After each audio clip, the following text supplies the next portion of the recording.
हरे कृष्णा। आज की इस क्लास में सभी भक्तों का स्वागत है। हम कीर्तन से स्टार्ट करेंगे आज की गोपाल चंद क्लास। जय राधा माधव कुंज बिहारी,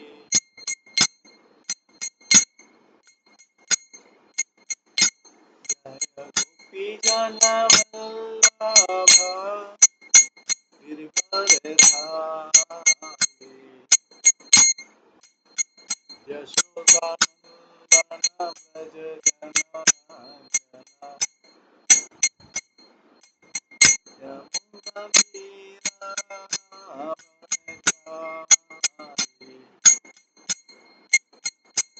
जय राधा माधव कुंज बिहारी।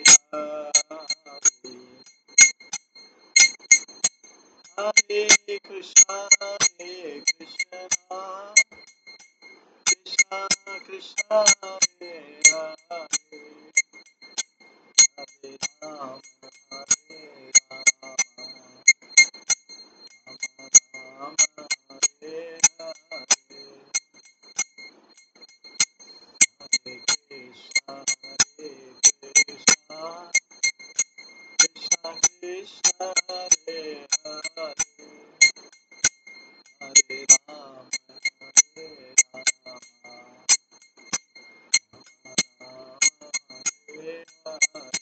हरे कृष्णा कृष्णा कृष्णा हरे हरे, हरे राम राम हरे हरे, हरे कृष्णा कृष्णा कृष्णा हरे हरे, हरे राम राम राम हरे हरे,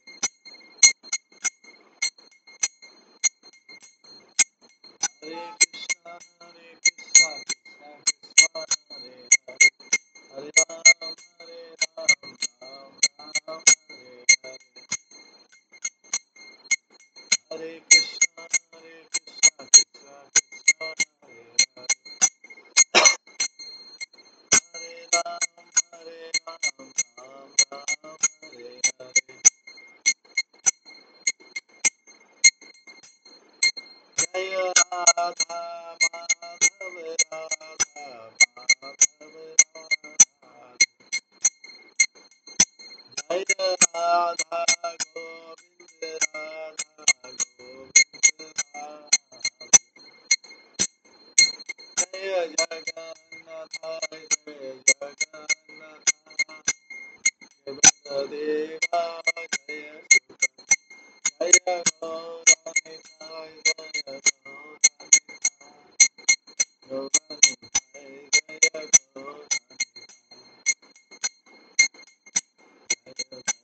प्रभुपाद प्रभुपाद प्रभुपाद, जय जय गौर हरि बोल हरि बोल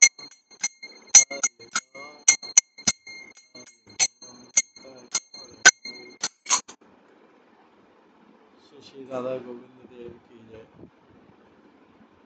श्री जगन्नाथ बलदेव सुभद्रा महारानी की जय, श्री गौर निताय की जय, श्री प्रभुपाद की, श्री सभी भक्तगणों की जय। कल हम श्रवण कर रहे थे कुरुक्षेत्र के बाद में सब लोग चले गए थे, लेकिन ब्रजवासी अभी भी रुके हुए थे। उसके बाद अभी ब्रजवासी भी जाने लगे, विदा होने लगा। सारा सामान जो है इनको वसुदेव देवकी ने नंद यशोदा को काफी सारा गिफ्ट भी दिया,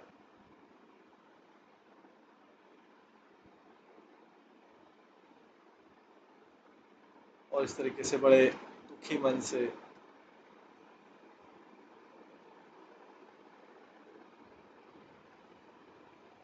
उन्होंने विदा लिया।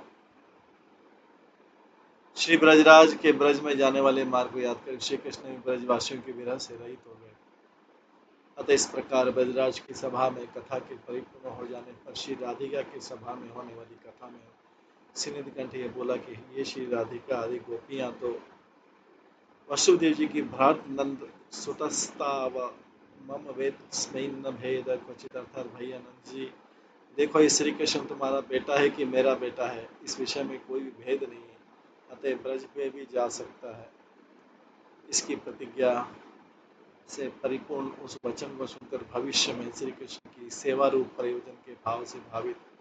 अपने निकट भी कुरुक्षेत्र में दिए हुए उन प्रीति दानों को देखकर विमणता के वशीभूत होकर अर्थात विरह में अस्त व्यस्त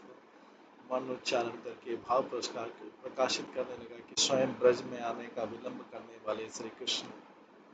स्वयं ब्रज में आने का विलंब करने वाले श्री कृष्ण प्रीति दान स्वरूप वस्तु को हमारी विडंबना करने वाली क्यों बना रहे हैं, अर्थात हमें क्यों बहका रहे हैं। श्री कृष्ण ने उद्धव जी के द्वारा गोपियों की बातों को सुनकर लज्जापूर्वक संदेश दिया कि मैंने पहले उपक्रम से अर्थात कुरुक्षेत्र में तुमको सांत्वना देने के आरंभ से ही मैंने निवेदन किया था कि प्रिय सखियों, देखो हम श्री वासुदेव आदि स्वजनों के प्रयोजन को सिद्ध करने की इच्छा से द्वारका चले गए थे। हमारा वहां पर मन शत्रुओं के पक्ष को नष्ट करने में लग गया, अतः ब्रज में आने में विलंब हो गया। अतः तुम सब हमको भी कभी याद कर लेते हो क्या? इस कारण थोड़े से बचे हुए दुष्टों को नष्ट करना ही मेरा कुछ विलंब का सम्मेलन करने वाला हो गया है, इसलिए हम तुम दोनों के लिए जब तक भला समय आवे तब तक पहले की भांति कुछ दिन व्यतीत होते से प्रतीक्षा करें।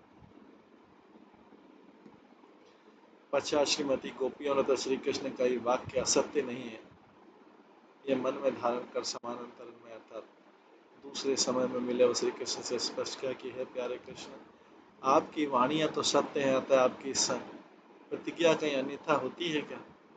कि तो हम जैसी हो कि आपके ब्रज में आना रूप उस आशा को यदि वो काल अर्थात समय सहन कर ले,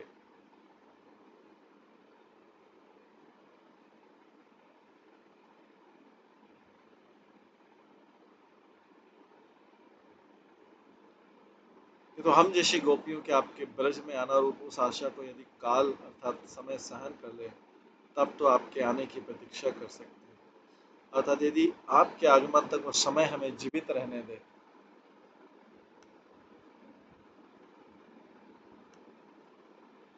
तो बाकी हम प्रतीक्षा कर देंगे। अनंतर श्री कृष्ण ने भी उन प्रत्येक गोपी को आलिंगन करते अंगीकार किया कि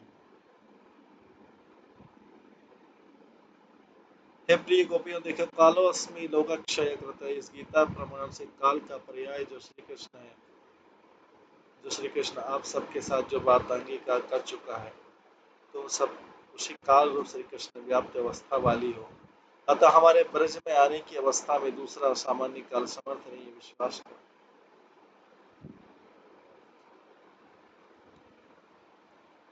अतः इस प्रकार की व्यवस्था हो जाने पर ब्रजवासी जन जिस रात्रि के प्रातः काल अपने मथुरा संबंधी देशों को चल पड़े, वह रात्रि कुरुक्षेत्र में विद्यमान गोपियों के लिए यद्यपि शीघ्र समाप्त हो जा गई थी, तथापि हाय मेरे ऊपर तो विरह शोक रूप अंधकार की स्फूर्ति लाती वह रात्रि आज भी अपनी समाप्ति को नहीं चाहती। इस समाप्ति व समाप्ति में भय ही कारण है, अर्थात गोपियों के लिए तो उस रात्रि की शीघ्र समाप्ति में श्री कृष्ण की ओर से रात्रि को एक भय का कारण था कि एक स्थान पर रहने पर भी गोपियों से आज मिलन नहीं होगा। अतः मेरी वृद्धि में श्री कृष्ण एवं गोपियों के परस्पर विरह की वृद्धि होती रहेगी। अतः मेरे प्रभु मुझ पर कुपित हो जाएंगे और मेरे लिए रात्रि की वृद्धि में यही भय का कारण है कि मेरा विरह दुख समाप्त हो गया है। अनंतर कथावाचक प्रसंग की समाप्ति का द्योतक वचन बोला है, राधिके देखो ये कुरुक्षेत्र बड़ा आश्चर्यमय है, क्योंकि इस कुरुक्षेत्र में ब्रज में श्री कृष्ण ने अपने आने की प्रतिज्ञा रूप बीज को बोया था।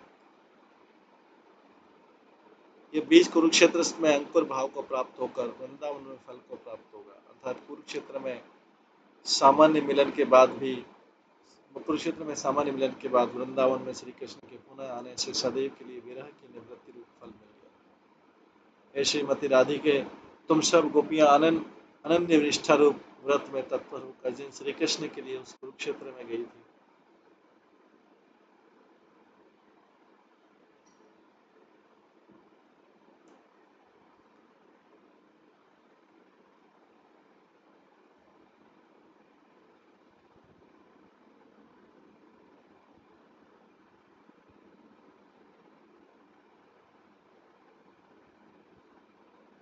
हे शिव नदी के तुम सब गोपियां अनन्य निष्ठा रूप व्रत में तत्पर होकर जिन श्री कृष्ण के लिए उस कुरुक्षेत्र में गई थी,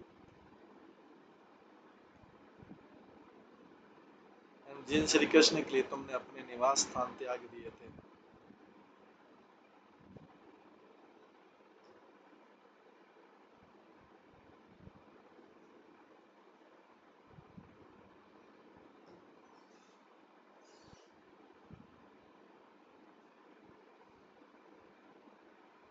तथा वन का मध्य भाग ग्रहण कर था, देखो वही तुम्हारे हृदयेश्वर श्री कृष्ण। पुनः तुम प्रभुति इन सभी गोपियों का आलिंगन करते हुए यहीं अपने ब्रज में निवास करो। आह, अब तो सुख से भी अधिक सुख मिल रहा है। इस प्रकार सभी श्रोताओं को सुखी करके अपने मित्रों को अपने संग लेकर दोनों कथावाचकों के चले जाने पर राधा कृष्ण की जुगल जोड़ी ने तो अपने मनोरथ को ही विस्तृत कर दिया। इति श्री वनमाली दास शास्त्र विरचित श्री कृष्ण नंदिनी नामनी भाषिकाटी संहिते श्रीमद उत्तर गोपाल चंपू काव्य ब्रजवासी नाम पुनर्वजागमन नाम चतुर्विशम पूनम चंपू 24वां अध्याय का 25वां अध्याय जिसका नाम है उद्धव का विचार। इस 25वें अध्याय में विशुद्ध ज्ञान युक्त श्री उद्धव जी का विचार वर्णित होगा। अनंतर दूसरे दिन आकाश जब सूर्य के द्वारा प्रकाशित हो गया, अनंतर दूसरे दिन आकाश जब सूर्य के द्वारा प्रकाशित हो गया, तब ब्रज युवराज श्री कृष्ण के द्वारा विराजमान श्री ब्रजराज के समाज का अधिकार करके मधुकंठ बोला।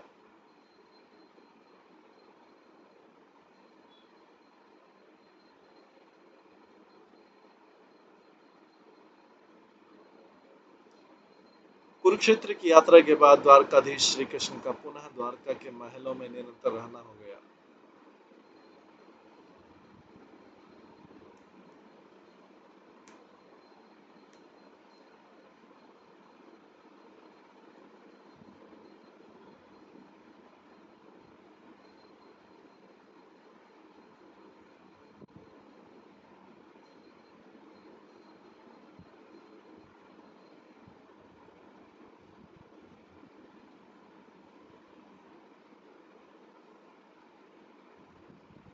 कुरुक्षेत्र की यात्रा के बाद द्वारकाधीश श्री कृष्ण का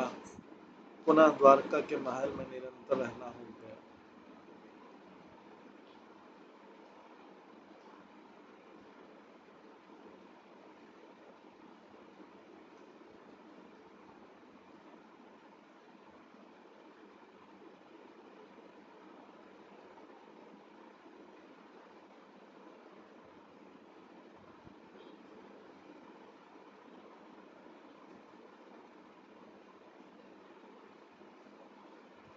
यहाँ पर वृष्ण ब्रजराज ने पहले की भांति उस अपूर्व वृत्तांत को जानने के लिए उस द्वारका पर्यंत फिर भी दूतों को भेज दिया था। जो दूत पहले की अपेक्षा अपूर्व भाव से प्रद्युम्न आदि उन कुमारों के नमस्कार आदि भी ब्रजराज के निकट पहुंचने लग गए। उन दूतों में से ब्रज में आए हुए किन्हीं दो दूतों का कथन यथा, हे श्री ब्रजराज, यह अपूर्व बात सुनिए कि श्री कृष्ण बलदेव दोनों भाइयों ने जब गायत्री व्रत या उपनयन संस्कार स्वीकार कर लिया एवं उस व्रत का अनुष्ठान करने के लिए जब अपने को छिपा लिया, तब ये दोनों भाई पढ़ने के लिए अवंतीपुर स्थित गुरुकुल में चले गए थे। और वहां पर जब उनका अध्ययन समाप्त हो गया, तब दोनों भाई गुरुपत्नी के द्वारा मांगे हुए मरे वर्ष के पुत्र को यमराज से ले आए थे। इस समाचार को देवकी देवी ने अब पहले अपने कान में धरकर एवं आगे कभी बलदेव के सहित श्री कृष्ण से कंस के द्वारा मारे गए 6 पुत्रों को मांग लूंगी, इस विचार को मन में रखकर समाचार बहुत दिनों छिपा लिया था कि तो अब हमारी ब्रजभूमि की रक्षा करने वाली श्रीमती यशोदा के संबंध से बलदेव के छोटे भाई श्री कृष्ण के प्रति, श्री कृष्ण मेरा ही पुत्र है, तुम्हारा नहीं, ऐसे प्रकार के दो भाव का अनुसंधान करके वो देवी कंस के द्वारा मारे गए उन 6 पुत्र रूप संपत्तियों के लिए भी कृष्ण के प्रति गौरव को प्राप्त हो गई। और सब पुत्रों की प्राप्ति रूपी फल को इकट्ठा करने के लिए उसने श्री कृष्ण में याचना रूप बीज बो दिया। दूतों के इस वचन को कर्णगोचर करते हुए सभी सभासद बोले, यह तो पहले से ही अपूर्व बात हुई, अर्थात श्री कृष्ण को परमेश्वर मानकर भी उनके पुत्र ऊपर जो पुत्र भाव था, श्री कृष्ण को परमेश्वर मानकर भी उनके ऊपर जो पुत्र भाव था, ये बात तो उससे भी आश्चर्यजनक है। क्योंकि श्री कृष्ण बलदेव को पुत्र रूप से जान लेने पर भी क्योंकि श्री कृष्ण बलदेव को पुत्र रूप से जान लेने पर भी उसके मन में दूसरे पुत्रों को देखने की इच्छा प्रकट हुई।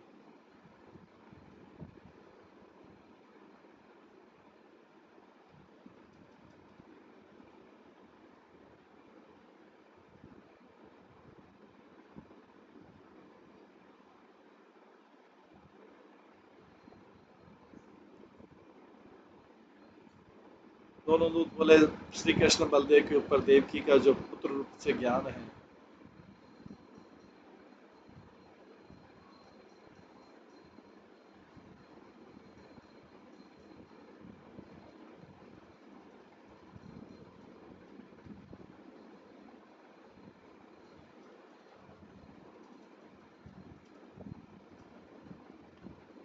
वही तो यहाँ विचारने योग्य है, क्योंकि देवकी का तो दोनों भाइयों के लोकोत्तर प्रभाव को देखकर केवल परमेश्वरपन का ज्ञान ही विचार में आता है।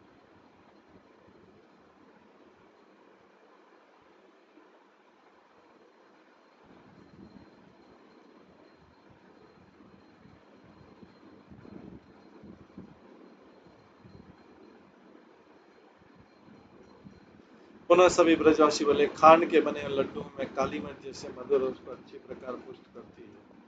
उसी प्रकार हम लोगों के पक्ष में तो श्री ब्रज राजकुमार की प्रभुता और मित्रता के सुख को ही बढ़ाती है।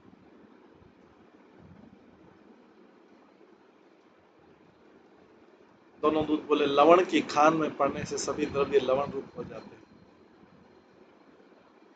इस न्याय के अनुसार आप सब ब्रजजनों की तरह वसुदेव आदि किस व्यक्ति का सब ऐश्वर्य माधुर्य भाव एक रसता को अर्थात माधुर्य भाव को प्राप्त कर सकता था, किसी का नहीं। श्री ब्रजराज बोले, अच्छा जैसे हो तैसे होने दो, किंतु वसुदेव जी अब श्री कृष्ण को प्राप्त किए हुए हैं एवं मैं श्री कृष्ण को पाने की तृष्णा वाला हूँ, अतः हम दोनों में महान अंतर, इसलिए आगे के वृत्तांत को अनुसरण करें।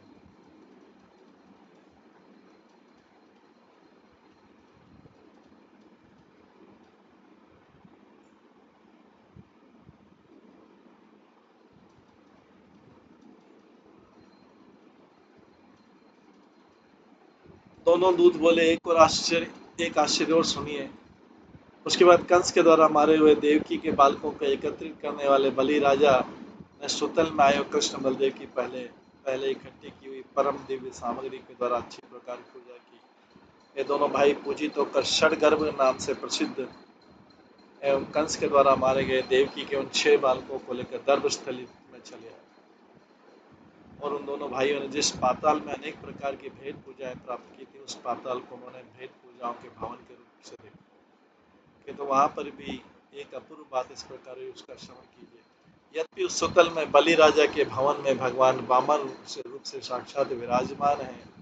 तथापि बलि राजा बलदेव जी के सहित श्री कृष्ण को देखता हुआ श्री वामन की पूजा को भी भूल गया।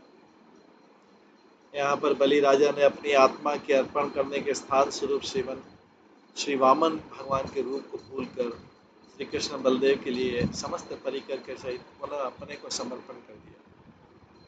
बलि राजा ने सब कार्य भूल कर किया, यह तो कुछ भी बात नहीं है, क्योंकि उसने तो उस समय अपने द्वार पर रहने वाले वामन भगवान को भी नहीं देखा, क्योंकि बलि के द्वारा उस समय वामन भगवान के दर्शनार्थ किया हुआ प्रणिधान भी प्रयत्न समाधि भी श्री कृष्ण बलदेव के दर्शन के संस्कार में निमग्न हो गया। अतः उस समय बलि ने सब वस्तुओं को श्री कृष्ण बलदेव के रूप से ही देखा, और इन श्री कृष्ण बलदेव के दर्शन में बलि के लिए केवल दुर्बलता का ही मनन नहीं था, किंतु गदगद कंठ, पुलक स्तंभ, संवेद, स्वेद आदि सात्विक भावों का आवेश भी उपस्थित था। अनंतर सभी ब्रजवासी बोले कि द्वारका में आने के बाद का वृत्तांत कहिए। दोनों दूत बोले, द्वारका में भी एक आश्चर्य हुआ, क्योंकि श्री कृष्ण बलदेव के रहते हुए उन 6 बालकों के दर्शन से देवकी के स्तनों से बहुत सा दूध झरने लग गया। तो भी इस दूध की एवं उन 6 बालकों की सफलता के लिए श्री कृष्ण ने तृष्णा वाले जन की तरह उस दूध को उन बालकों से पहले ही पी लिया। पश्चात अपने पीने से बचे हुए दुग्ध में वैकुंठ प्राप्ति रूप पुण्य विशेष को प्रविष्ट करते हुए अपने पीने से बचे हुए दुग्धपान के द्वारा उन 6 बालकों को वैकुंठ प्राप्ति रूप पुण्य विशेष को परोसते हुए अर्थात देते हुए देवकी के पुत्र भाव को अपने में विशेष करते हुए श्री कृष्ण उन बालकों को देवताओं के ध्यान करने योग्य वैकुंठ में पहुंचाते।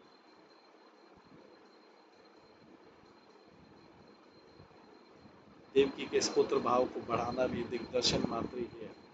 अर्थात इसी प्रकार वसुदेव जी के भी पुत्र भाव को अपने में दृढ़ कर दिया। कहता देवकी के 6 पुत्रों को सुतल से लाना रूप इस प्रसंग से पहले देवभाग के बड़े भाई वसुदेव जी ने तत्व समूह निरूपण पूर्वक श्री कृष्ण की ईश्वरता संबंधी ज्ञान के गौरव कैसे आश्चर्यपूर्ण पूर्व पक्ष के द्वारा श्री कृष्ण में स्थापित अपने जिस पुत्र भाव को प्रक्षिप्त कर दिया था, अर्थात गौण कर दिया था, उस पुत्र भाव को ब्रज के स्नेह से परिपूर्ण देह वाले श्री कृष्ण ने स्वयं उत्तर पक्ष अर्थात सिद्धांत पक्ष बना दिया, अर्थात ईश्वरता के ज्ञान से श्री कृष्ण में वसुदेव जी का जो पुत्र भाव संशयात्मक था वो निश्चित कर दिया। श्री कृष्ण मुस्कुराकर बोले, पिताजी हम तो आपके पुत्र ही हैं।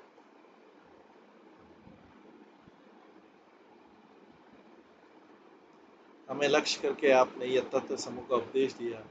हम आपकी एक बात युक्ति मानते हैं।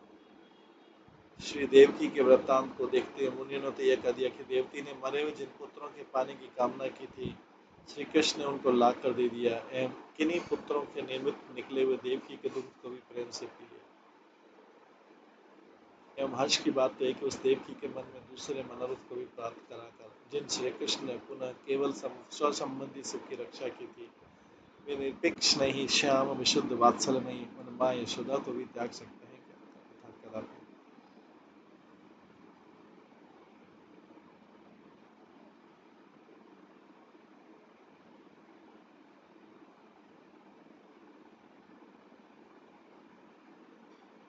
अतः इस प्रकार विद्वानों के द्वारा निर्णित रचना वाले दूतों के वचनों को कर्ण को उचित करके वे सभासद सुख समूह को प्राप्त हो गए। अनंतर कथा वचन प्रसंग की समाप्ति का द्योतक वचन बोला है, ब्रजराज आपने जिन श्री कृष्ण के ब्रज में आने की बात को सुनकर बारंबार जो सुख प्राप्त किया था, अब तो वो दोनों ही वस्तु अर्थात वह सुख एवं श्री कृष्ण आपके सामने नवीन मेघ से भी सुंदर एवं बिजली की सी किरणों वाले पीताम्बर से युक्त तथा मोर पंखी प्रभा से विभूषित होकर भेद रहित स्फूर्ति पाता विराजमान। उसके बाद उसी दिन श्री नंद जी के सहित नंद नंदन की सभा में दूसरी कथा, जैसे मधुकंठ बोला, श्री देवकी के मनोरथ को पूरा करके श्री यशोदा के मनोरथ को पूरा करने के लिए श्री कृष्ण ने विचार किया कि हाय, मैंने कुरुक्षेत्र में श्री ब्रजराज आदिकों के प्रति ब्रज में आने का बहुत सा भाव प्रकाशित किया था, किंतु आज तक भी वो पूरा नहीं किया गया।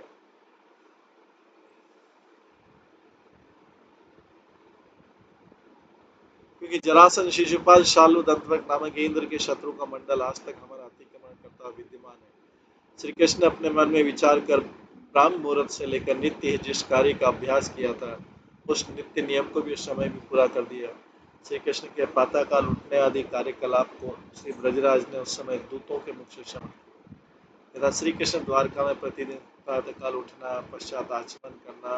अपने स्वरूप का चिंतन करना, सरोवर में स्नान करना, गात्र मार्जन आदि करके धोती दुपट्टा इन 2 वस्त्रों को धारण करना, पश्चात संध्या विधि से युक्त गायत्री का जाप एवं अग्नि में आहुति देना तथा सूर्य को अर्घ देवता नारद आदि ऋषि, ब्रह्मादि देवता, पितृगण, कुलव्रत एवं ब्राह्मणों की पूजा करना और 13,084 धेनुओं का दान करने इत्यादि कार्य करते हैं। पश्चात श्री कृष्ण को ब्राह्मण, व्रत, गुरुजन आदि की वंदना करके मंगलजनक कपिला आदि के चरण छूकर अपनी कौस्तुमणि आदि अलंकारों को पहनकर घृत, दर्पण, गौ देवता, ब्राह्मण आदि के दर्शन कर अभिष्ट वस्तुओं को देकर सभी जनों को आनंद देकर माला, तांबुल, चंदन आदि ब्राह्मणों को देकर पश्चात अपने उपभोग में लाकर पश्चात सारथी के द्वारा लाए हुए रथ में चढ़ गए। रथ में चढ़ते समय श्री कृष्ण का हाथ सारथी के हाथ से धारण किया गया। विश्व सेवन गरुड़ से युक्त विष्णु भगवान जैसे सूर्य मंडल को सुशोभित करते हैं, उसी प्रकार साथी के उद्धव के सहित श्री कृष्ण उस रथ को सुशोभित कर दिया। पश्चात अपने अंतपुर की पटरानियों के हृदय रूप रत्न को चुराकर अंतपुर से बाहर निकलते हुए श्री कृष्ण पटरानियों के नेत्रों से निबद्ध होकर भी खिले हुए नेत्र वाले होकर वहां से निकल पड़े, क्योंकि वे स्वतंत्र प्रभु ही ठहरे। उसके बाद अंतपुर से निकलते श्री कृष्ण का दर्शन करने वाले जनों का कहीं पर जय जयकार का विस्तार हो रहा था, तो कहीं पर नमो नमः का विस्तार हो रहा था। एवं कहीं पर श्री कृष्ण महिमा पर एक श्रुतियों के उच्चारण का विस्तार हो रहा था, तो कहीं पर उनकी स्तुति की बातचीत हो रही थी। यद्यपि अधिक अधिक धूम के कारण सब कार्य पृथक पृथक प्रतीत नहीं हो रहा था, तो भी अलग अलग हुए एक एक विषय की अपेक्षा भी यह सबका शब्द समूह सभी के सुख को पुष्ट कर रहा था। उसके बाद श्री कृष्ण ने अपने आने के मार्ग को देखने वाले यदुवंशियों के साथ सुधर्मा नामक सभा में प्रवेश किया, जो सभा अपने में प्रवेश करने वाले जन मात्र की भूख, प्यास, शोक, मोह, जरा, मृत्यु इन 6 प्रकार की उर्मियों को स्वतः ही दूर करने वाली। फिर सर्वसमर्थ प्रभु इन श्री कृष्ण के साथ होने से यह सब सभा सब प्रकार के सुख समूह की विस्तारक हो। इस विषय में तो कहना ही क्या। श्री कृष्ण के देह, कौस्तुभ मणि एवं पीताम्बर इन सब वस्तुओं की श्यामवर्ण एवं गौरवर्ण वाली प्रभा श्रेणियों द्वारा जब समस्त दिशाएं व्याप्त हो जाती है, तब वो अल्प देश में स्थित उस सभा की बात तो दूर रहने दो, क्योंकि जिस सुधर्मा सभा में श्री कृष्ण के प्रभास समूह द्वारा व्याप्त हुए यादव आदि सब सभासद मानव श्री कृष्ण की समान रूपता की शोभा से परिव्याप्त से होकर श्रेणीबद्ध होकर शोभा पाने लगे। वह सभा ब्राह्मण एवं वंश की प्रशंसा करने वाले मागध, पुराणों के जानने वाले सूत, प्रस्ताव के सदस्य कहने वाले बंदीजन, नट समूह, विदूषक आदि जनों से युक्त, जो कि प्रत्येक जन अपनी अपनी विद्या समूह का परिचय देने वाले थे। एवं जो सभा भूपति आदि से सुशोभित तथा आश्चर्यजनक एवं मनोहर,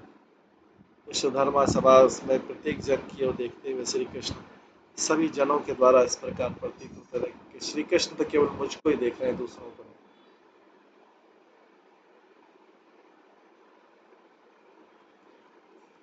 ऐसी स्थिति में मणि निर्मित लकुण को धारण करने वाला एक द्वारपाल श्री कृष्ण के प्रति यह मनोहर वचन बोला,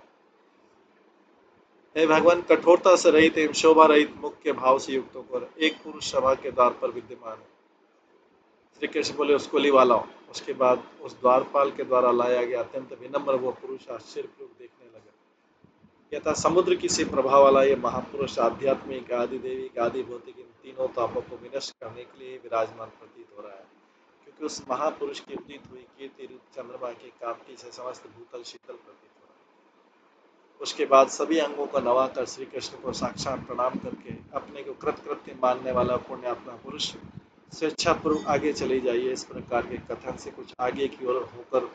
दिव्य स्वतंत्रता वाले श्री कृष्ण के प्रश्न का अनुगमन करता हुआ हाथ जोड़कर निवेदन करता हुआ अपने मन में विचार करने लगा कि तीनों भुवनों में निवास करने वाले ये सब लोग यहाँ पर श्री कृष्ण में अनुरक्त दिखाई देते हैं। इस कारण ये सब पुलकावली एवं प्रेम आश्रम से युक्त होकर विराजमान है। इसलिए जरासन के द्वारा बंध गए राजाओं का संदेश यद्यपि छिपाने योग्य तथापि प्रेमियों की सभा में स्पष्ट ही कहने योग्य। ये विचार का निवेदन करने लगी कि भगवान देखो, पहले मथुरा को रोकने के लिए जरासन के पक्ष में न मिलने वाले एवं उसके पश्चात दिग्विजय का आग्रह करने वाले जरासन के द्वारा किए गए कारागार रूप बंधन में पड़ने वाले, अतः लज्जा के कारण मरण के आग्रह का अनुवर्तन करने वाले, अतः केवल आपकी शरणार्थी का अनुसंधान करने वाले 20,000 राजा मिलकर आपसे निवेदन करते हैं कि हे अगणित रूप गुण रूप वाले कृष्ण एवं शरणागत जनों का पालन करने वाले स्वभाव विश्व श्याम, देखो इस संसार में धर्म, अर्थ, काम, मोक्ष रूप चारों पुरुषार्थ आपसे पृथक है, अतः हम सब तो इस दुखमय संसार से विमुक्त होने के लिए आपके भक्त बन गए। और यह कंस को मारने वाले प्रभु, इस संसार में धर्म, अर्थ, काम, मोक्ष रूप चारों पुरुषार्थ से आप पृथक है, अतः हम सब तो इस दुखमय संसार से विमुक्त होने के लिए आपके भक्त बन गए। और यह कंस को मारने वाले प्रभु, इस संसार में हम तो आपके शरणागत एवं दूसरे जरासन आदि आपसे विमुख हैं। इस कारण गर्वों को धारण करते हम सब आपकी शरणागति नामक उस अपने भाव को भी हाय मलिन कर चुके, और हमें एक दूसरे भारी पाप को भी धारण कर रहे हैं, जो कि साक्षात परमेश्वर आप में भी दो दृष्टि का धारण किए। है नाथ, आप रूप हरि के स्वयं भूमि की रक्षा करने पर भी हमारे कुकर्मों की गति को हमको जरासन रूप शत्रु के द्वारा क्यों संतप्त कर। और प्रभु, इस जन्म में हम आपके विशुद्ध भक्त अर्थात निष्काम सेवक नहीं है एवं आपके शरणागत भी नहीं हुए, केवल इस संसार के में राज्य सुख के लोभ से हाय हम तो निरंतर उस प्रकार के अपने दम्भ को ही प्राप्त हो गए। हाँ प्रभु, हम तो इस संसार में आपको आपकी अतिशय प्रबल माया से विमुक्त हो गए। आप अपने चरण कमलों द्वारा निज आश्रित जनों का पालन करने वाले, इसलिए आप जरासन नामक कर्मपाश से माया के बंधन से हमको स्वयं विमुक्त कर दीजिए, क्योंकि आप तो स्वतंत्र स्वतंत्र परमेश्वर हैं, सर्वस्वतंत्र परमेश्वर। इस प्रकार राजाओं के संदेश कहने के अनंतर दूत स्वयं बोला, देखो भगवान, जो दुष्ट जन रूप खारे के समुद्र को सुखाने के लिए अगस्त मुनि रूप एवं सज्जनों को अंधा करने वाले ज्ञान रूप अंधकार को दूर करने के लिए सूर्य स्वरूपा है, तथा जो पापमय चरित्र वाले व्यक्ति को शुद्ध बनाने के लिए सत्य युग स्वरूप है, और दीन दुखी जन को पीड़ा दूर करने के लिए साक्षात धन्वंतरी है, वे ही आप यदि भूतल पर श्री कृष्ण के स्वरूप से विराजमान हो, तब कौन सा व्यक्ति की लालसा सिद्धि के बिना इस प्रकार की कथा की विषयता को अर्थात निरक्ता को प्राप्त होगी। तात्पर्य सभी की अभिलाषा पूर्ण हो। जरासन के कारागार में पड़े हुए उन राजाओं की लालसा तो केवल श्री कृष्ण के आकार की माधुरी के सारमय विषय वाली है, अर्थात वे श्री कृष्ण का माधुरी देखना चाहते हैं, किंतु अत्यंत लज्जा के कारण वो लालसा स्वयं प्रकट नहीं। जब ऐसी स्थिति, तब हे प्रभु, जरासन के द्वारा अवरुद्ध है आपके दर्शन की इच्छा वाले तथा आपके चरण कमलों के भक्त उन दीन दुखी राजाओं का कल्याण कर दीजिए। बस मेरी तो आपसे यही कर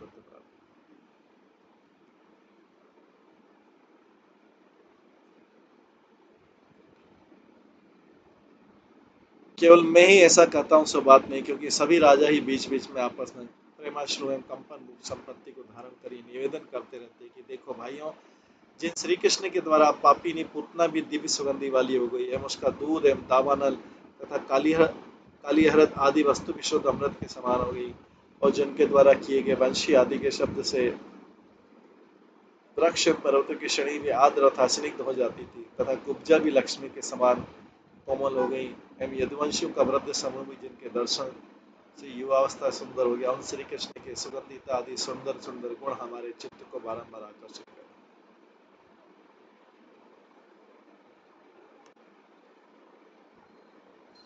तो इस प्रकार से राजा लोग जो जरासन के द्वारा बंदी बनाए गए हैं, ये प्रार्थना कर रहे हैं, द्वारका में कृष्ण के दरबार में उनका दूत आया हुआ है, सुधर्मा सभा।